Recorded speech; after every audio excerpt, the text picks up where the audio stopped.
ఢిల్లీలో ఉన్న CM Revanth Reddy chit చాట్లో కీలక విషయాలు ప్రస్తావించారు. ఫోన్ ట్యాపింగ్ వ్యవహారం హైకోర్టులో ఉందని అన్నారు. అలాగే కాళేశ్వరం ప్రాజెక్టు సీబీఐకి అప్పగించాలని బీజేపీ డిమాండ్ చేస్తుందని, తాము సీబీఐకి ఇస్తే 48 గంటల్లో తేలుస్తామన్నారు కిషన్ రెడ్డి. ఇప్పుడేం చేస్తున్నారని ప్రశ్నించారు సీఎం రేవంత్ రెడ్డి. తాము సీబీఐకి అప్పగించి ఇంతకాలం అవుతున్నా స్పందన లేదన్నారు. యూరియా కొరతపై కూడా మాట్లాడారు సీఎం రేవంత్ రెడ్డి. యూరియా కొరత కేంద్రం ఆడుతున్న డ్రామా అన్నారు. బీఆర్ఎస్ కు జీవం పోయడానికే యూరియా డ్రామా చేస్తున్నారని చెప్పారు. కేసీఆర్ కుటుంబంలో ఆస్తులు, ఆర్థిక అంశాల వల్లే గొడవలు జరుగుతోందన్నారు సీఎం రేవంత్ రెడ్డి. ఢిల్లీలో ఉన్న సీఎం రేవంత్ రెడ్డి చిట్ చాట్లో మీడియా అడిగిన వాళ్ళు ప్రశ్నలకు కీలక విషయాలు ప్రస్తావించారు.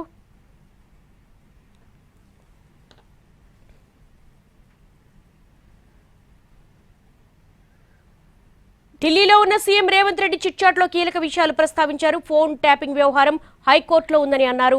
అలాగే కాళేశ్వరం ప్రాజెక్టు సీబీఐకి అప్పగించామన్నారు. దీనికి సంబంధించి బీజేపీ వారి నుంచి ఎట్లాంటి స్పందన లేదన్నారు. ఢిల్లీ నుంచి మా ప్రతినిధి రాజు రెడ్డికి మరిన్ని వివరాలు తెలుసుకుందాం. రాజు, సీఎం రేవంత్ రెడ్డి చాలా కీలకమైన విషయాలు ప్రస్తావించారు. ఇంకా ఏ అంశాలు ఆయన టచ్ చేశారు?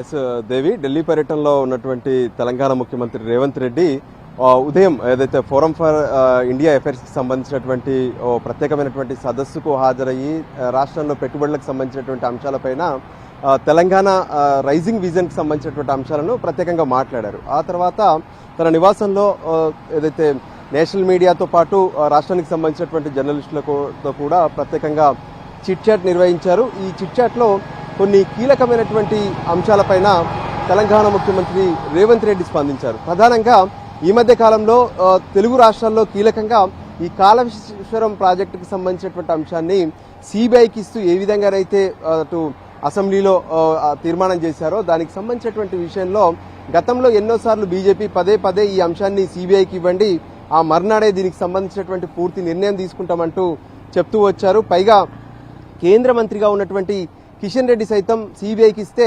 48 గంటల్లో దీనికి సంబంధించినటువంటి పూర్తి వ్యవహారం తేల్చేస్తామని చెప్పారు. మరి సిబిఐకి ఇచ్చాక కూడా ఇప్పటి వరకు ఎటువంటి నిర్ణయాన్ని ఎందుకు తీసుకోలేకపోతున్నారంటూ తెలంగాణ ముఖ్యమంత్రి రేవంత్ రెడ్డి ప్రశ్నించారు.